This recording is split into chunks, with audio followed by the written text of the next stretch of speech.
మాజీ ముఖ్యమంత్రి వర్యులు కల్వకుంట్ల చంద్రశేఖరరావు ఆదేశాల మేరకు రైతులు పండించిన సన్నవడ్లకు దొడ్డవడ్లకు 500 రూపాయల బోనస్ వెంటనే రైతుల ఖాతాలో జమ చేయాలని కాంగ్రెస్ ప్రభుత్వాన్ని డిమాండ్ చేస్తూ గద్వేల్లోని వ్యవసాయ మార్కెట్ యార్డ్లో ఒంటేరు ప్రతాప్ రెడ్డి ఆధ్వర్యంలో భారీ ఎత్తున రైతులతో కలిసి ధర్నా చేపట్టడం జరిగింది।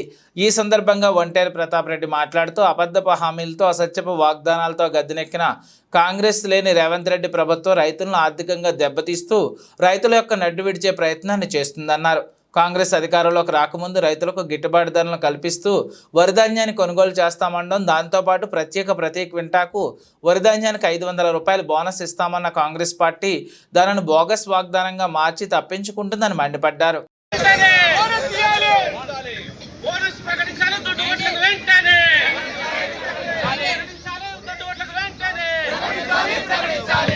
జై తెలంగాణ। రైతు మిత్రులు, పార్టీ శ్రేణులు, కార్యకర్తలు